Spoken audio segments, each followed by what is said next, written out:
Honourable Member for Clark, Ms Johnston. Thank you very much, Mr Speaker. I'd like to begin by acknowledging and paying my respects to the Tasmanian Aboriginal community as the original, traditional and continuing custodians of the land that we stand on, and pay my respects for elders past, present and emerging. I'm honoured to stand and speak in the House today. I begin by congratulating you on your election as Speaker. I also wish to acknowledge the former member for Clark, Sue Hickey, for her contribution to the electorate and her care and advocacy for those in need. Writing your first speech is hard, isn't it? Most members here have, of course, been there and done that. But for the newbies, we're discovering that talking about yourself is a daunting task. In many ways, it feels like over the last few days I've been writing my own eulogy. In preparing for this speech, I naturally called on Google for help. I checked out the first speech of Jacinda Ardern, one of my political heroes, who began by saying that first speeches were like words spoken in a heated argument. They will come back to haunt you. I hope this is not the case for me. Moving on, I looked up a few more and most were pretty good. I was particularly taken by Scottish National Party member Mhairi Black, who won a seat in the UK House of Commons in 2015. Ms Black only spoke for 7 minutes, but she had a powerful message of hope which struck a chord with me, and it is hope that I want to finish my speech on here today. But before I do, I need to mention another human emotion, frustration, because hope and frustration for me have been constant companions throughout my life. Hope and frustration, in one way or another, dominated my childhood and upbringing and brought me to this place. My father, David Knox, is a former Baptist minister, so I and my younger sister Rachel grew up in a house where faith played a big part in shaping our values. Dad's job was to focus on hope, preaching hope of salvation, giving people hope of a better world, and through his ministry helping others to see hope in the goodness of people. I recall on numerous occasions people knocking on the manse front door seeking help and refuge. And as a family, whilst we didn't have much ourselves, we offered what we could and we offered hope. But there were frustrations too, in equal measures. We lived just a few hundred metres down the road from the Springfield bus interchange, where there were people regularly sleeping rough. And yet the warm church hall next door was locked up and only for use of the congregation. The reluctance of the church at the time to help those in need in a more pragmatic way and to reach out into the community led Mum and Dad to deciding that they could do more for the community by leaving the church than staying in it. It was a difficult decision to make. We lost our home, the family income and our support network. But Mum and Dad firmly believed that they had a responsibility to do what was right and to serve the community in the best way that they could. My dad is here in the gallery today, and I'm proud to say that his and Mum's determination to help others and their strength and example of doing what was right rather than what was convenient guides me today and shaped the person standing in his house now. Thank you, Dad. Whilst Dad went on to study sociology at UTAS as a mature age student, Mum, Donna, continued to work in emergency relief to support the family. She was working at the coalface of emergency relief when poker machines were introduced into pubs and clubs, and along with other emergency relief agencies, she began to collect data on the impact of poker machines on the clients that she saw. As a teenager, I remember volunteering my time to do the data entry for her and seeing firsthand just how harmful poker machines were.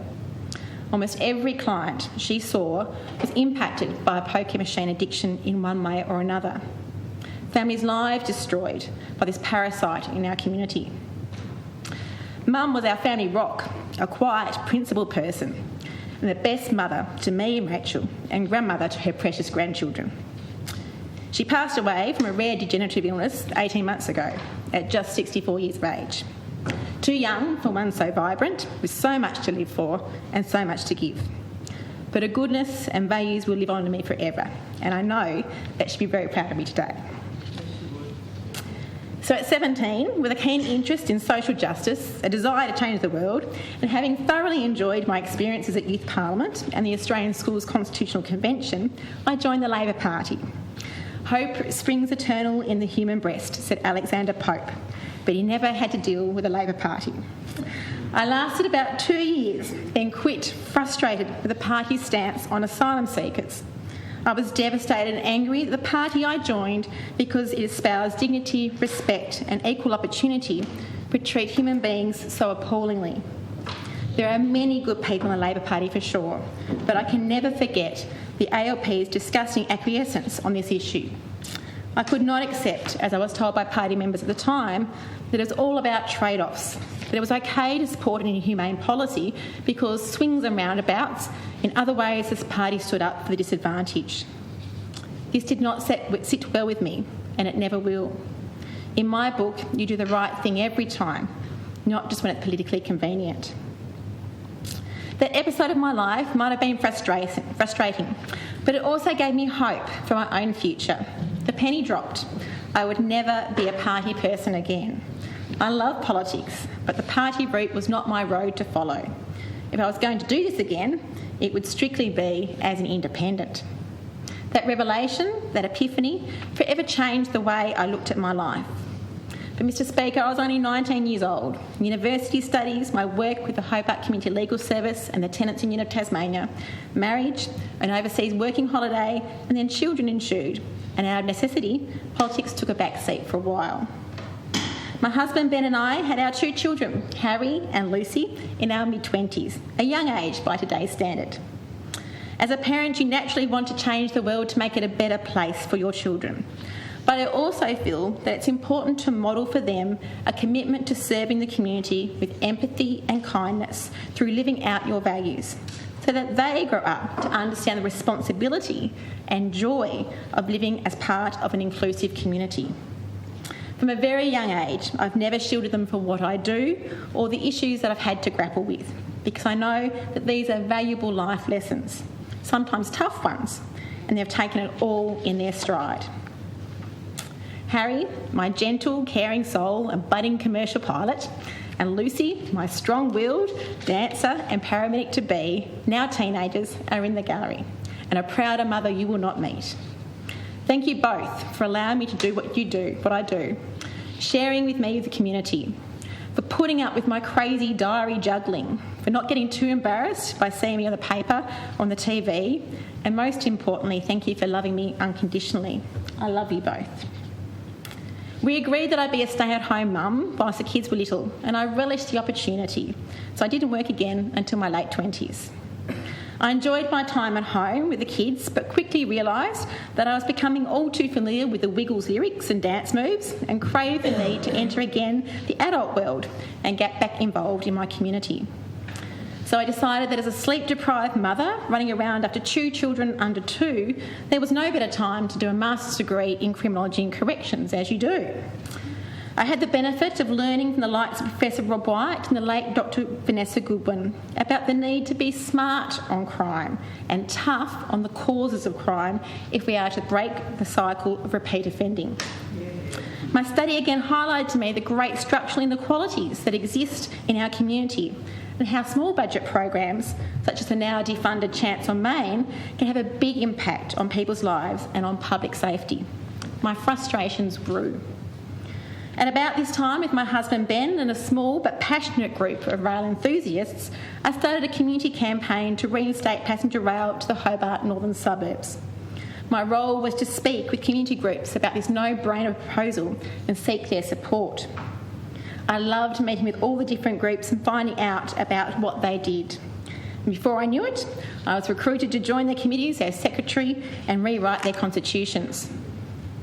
It was through this volunteer work that I started to take more and more notice of what my local council was doing, or not, as the case was. I was often the only person sitting in the public gallery at a council meeting, and my frustrations again grew. I could see the problems, and I'm the sort of person who doesn't like those who whinge from the sidelines but are not prepared to do something to make a difference. What I saw from the public gallery needed calling out. I had to step up, I had to get involved. And so my political journey began. With the help of my mentor and dear friend Phil Butler OAM, I spent time listening to my community about their genuine concerns and figuring out how best to represent them. They told me loud and clear that they were concerned about the direction of council and the self-interest rather than the public interest that existed around the table. With a committed grassroots campaign on the platform of Get Glenorchy Back on Track, pun intended, I was privileged to be elected first time as alderman. However, once I was around the aldermanic table and privy to the internal machinations of council, it quickly became apparent the situation was far worse than we thought. The council was riddled with poor governance practices, a serious lack of oversight by aldermen of council's resources, groupthink to the extent that aldermen had abrogated their duty to act in the best interest of the community and instead favoured their own self-interest in maintaining the status quo. At my very first council budget, this appalling lack of oversight behind closed doors was evident. So I called it out, publicly, and that sealed my fate with my aldermanic colleagues. I had broken ranks and called out their cosy arrangements where no one was held to account. The community finally had a voice on council in me, and they joined me in asking questions. But rather than doing the right thing and changing their ways, the council doubled down on their poor practices. And with a groundswell of community public support behind me on a platform of Clean Up Glenorchy and Clean Out the Council, I was elected mayor in 2014. But politics is a numbers game, and whilst there was no doubt that I had the numbers in the community, I certainly did not have the numbers around the council table. At my very first council meeting, this became apparent. A cabal of 7 aldermen, with the backing of the General Manager and his Director of Corporate Governance and General Counsel at the time, then voted to remove my automatic appointment as mayor to a whole range of committees, positions the mayor had held for decades. And whilst this clearly was a move designed to render me impotent as mayor, despite the clear mandate I had from the public, what was more galling was that publicly they stated the move was because they were concerned that as a young mum, I would find it difficult to manage my duties as mayor on committees and look after my children at the same time. This overt sexism, however, soon became the least of my worries. What followed was 2 years and 4 months of gross maladministration, cosy and dodgy deals, and in some cases, irreversible harm to the community and council. Urgent intervention was required, and I called for a board of inquiry.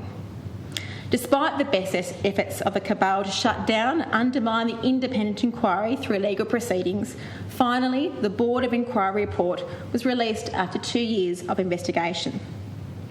The report is a formal and independent record of a very dark period in Glenorchy's history and documents the frustrations of myself and the community at the time. It is an important reminder, Mr Speaker, of what we have endured and overcome. The report's executive summary reads, "The board noted at the outset the majority of aldermen did not reconcile themselves to the outcome of the council elections in October 2014, particularly the popular election of Alderman Johnston as mayor. These aldermen henceforth failed to support the mayor as a leader of the community and failed to show the respect due to her office. The resultant discord was exacerbated by partisanship displayed by the General Manager towards the faction opposed to the mayor and by the persistent provision of poor and/or inaccurate advice on governance and operational matters, particularly that provided by the Director of Corporate Governance and General Counsel. This situation worsened as aldermen aligned themselves more strongly against the mayor and her supporters, both within council and in the community. A most damaging outcome of this factionalisation of the council was that the majority of aldermen opposed regular and consistent monitoring of the organisation's functions.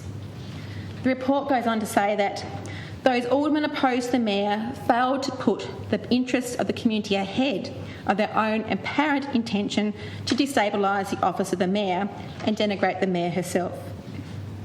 Community dissatisfaction with the conduct of council manifested through hostile attendance at council meetings and rejection of the council's annual report at the 2016 annual general meeting. At the start of its inquiry, the board hoped to see during the course of the inquiry an improvement in the conduct and governance of the council, with resultant improvements in staff morale and community confidence in council. This did not occur. Council did not address the dysfunctionality in relationships, most particularly within the elected body and between the Mayor, the Alderman and the General Manager and the Director of Corporate Governance and General Counsel. The majority of aldermen persisted in behaviours which were detrimental to Council and the community. Those aldermen who questioned the General Manager faced derision or antagonism from those who supported him.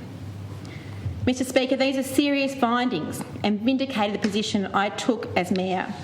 It not only had a profound impact on the community, but the experience changed my life.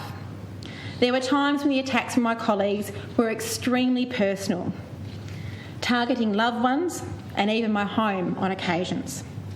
It cost me personally relationships, reputation and money. There were times when I questioned why I was doing this, and I thought it'd be easier to just walk away or turn a blind eye. It is quite a bizarre situation when you find yourself publicly supporting your own suspension and calling on your own sacking. But for better or worse, I've given the community my personal commitment to serve them in their best interest and not in my own. And for me, that meant making sacrifices. It meant doing what was right for the community every time, not what was easiest or convenient. It meant enduring a harrowing board of inquiry that lasted 2 years, the making of a formal complaint to the Integrity Commission and having that complaint upheld, and a report by the Auditor General. Even though the Council was ultimately dismissed by an Act of this Parliament, there's still a great sense of injustice in this whole debacle. For the community and myself, there was no justice served. Whilst reports from the Board of Inquiry, the Integrity Commission and the Auditor General all reveal gross misconduct, numerous breaches of legislation, potential criminal offences and maladministration, the only people to pay the price has been the ratepayers through some hefty bills.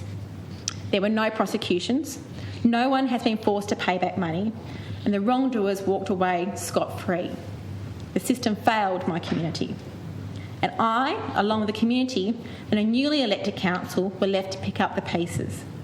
A wholly frustrating experience from which we all must learn and act to ensure that our watchdogs, be it an Integrity Commission, a Board of Inquiry or an Auditor General, actually have some teeth and can be a genuine deterrent for future potential maladministration and corruption. Moving on from that dark time, my community elected a fresh new council with me back as Mayor.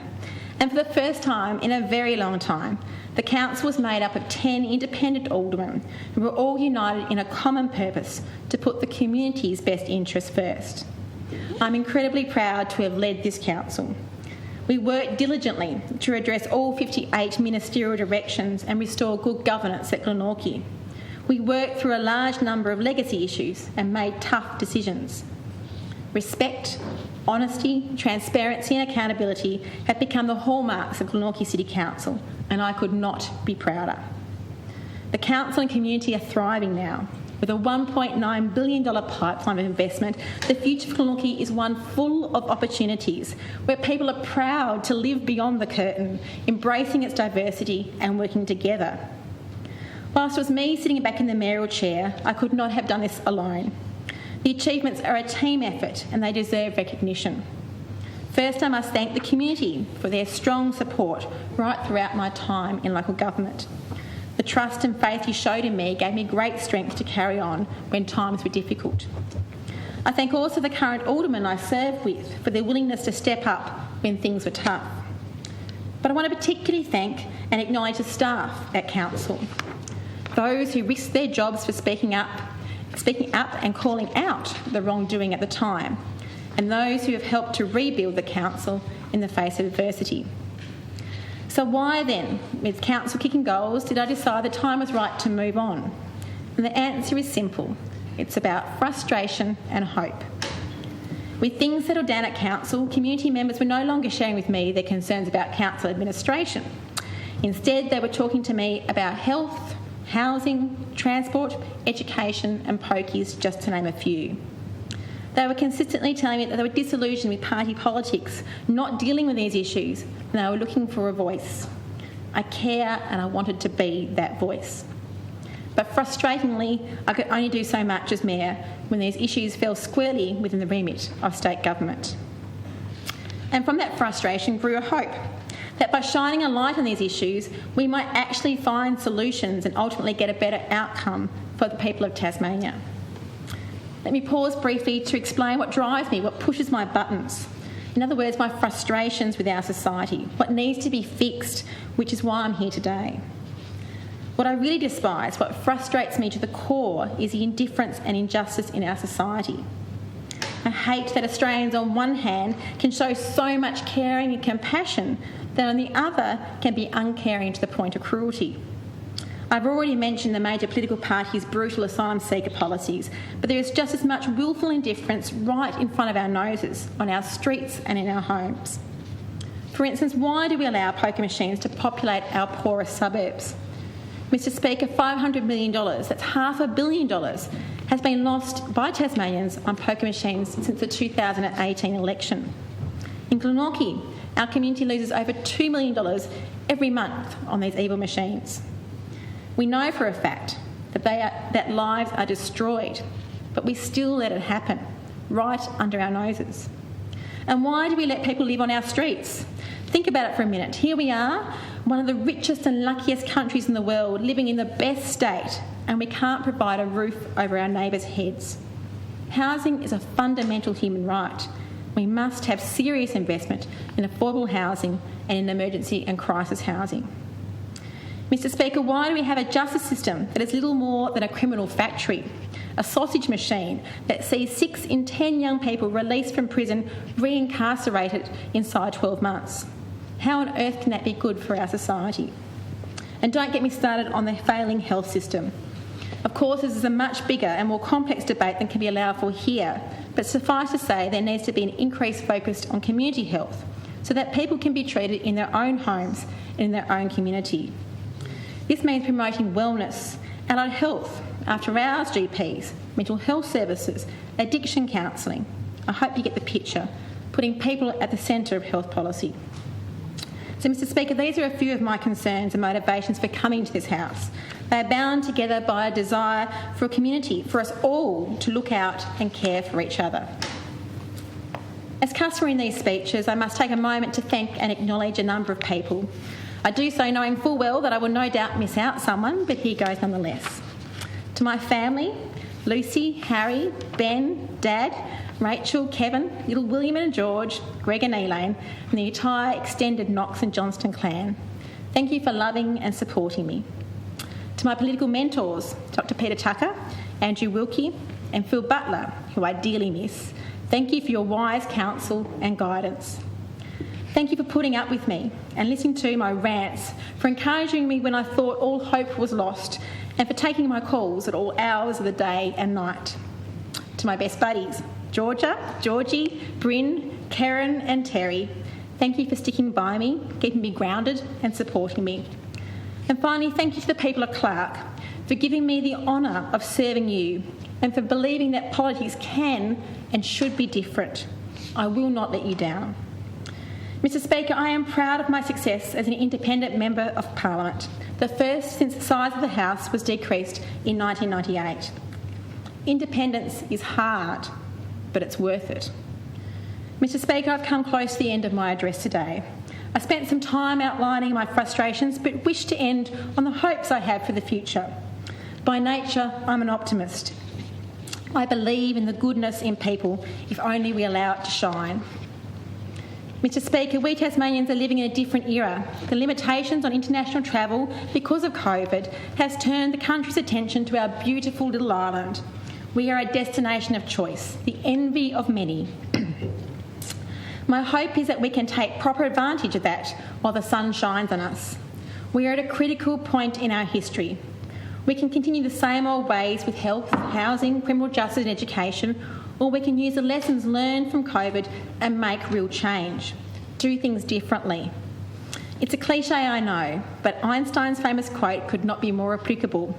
Insanity is doing the same thing over again and expecting different results. My hope is that we learn from our past mistakes. We can stop throwing more and more money at an acute health system that continues to fail and instead invest in keeping people well. We can stop the urban sprawl and start thinking about a holistic approach to housing and transport in our cities and towns. We can stop turning minor offenders into hardened criminals through an out-of-date criminal justice system. We can stop the robbery of our most vulnerable citizens by the greedy and immoral poker machine industry. There is a finite bucket of money for services in Tasmania, and I know from my days at council how difficult balancing community needs for funding can be. But a lot of what the state government does can be done better and cheaper. For example, it costs over $120,000 a year to keep a prisoner in jail, and yet we keep creating more and more prisoners. And that doesn't factor into the cost the community increased crime. We could utilise our existing rail corridor by investing in the Northern Suburbs Light Rail, reshaping Hobart and providing millions of dollars in economic stimulus, as well as providing higher amenity to our residents and visitors, and a catalyst for 4,600 new homes and 1,200 new jobs. And with our health system, how much could be saved by keeping people out of hospital in the first place by a modest investment in preventative and community medicine? As I said, Mr Speaker, at the start of my speech today, in my research I stumbled across the maiden speech of Mari Black, and I want to end with her words that really resonated with me. She said that in politics there are weathercocks and signposts. Weathercocks will spin in whatever direction the wind of public opinion may blow them, no matter what principle they have to compromise. And then there are signposts. Signposts which stand tall and true and principled and point in the direction and say, this is the way to a better society, and it's my job to convince you why. These are the things I hope for: to be a signpost in this Parliament, to demonstrate a new way and a better way of politics that's collaborative and productive, that works to solve problems for the people that elected us to serve them. Thank you, Mr Speaker.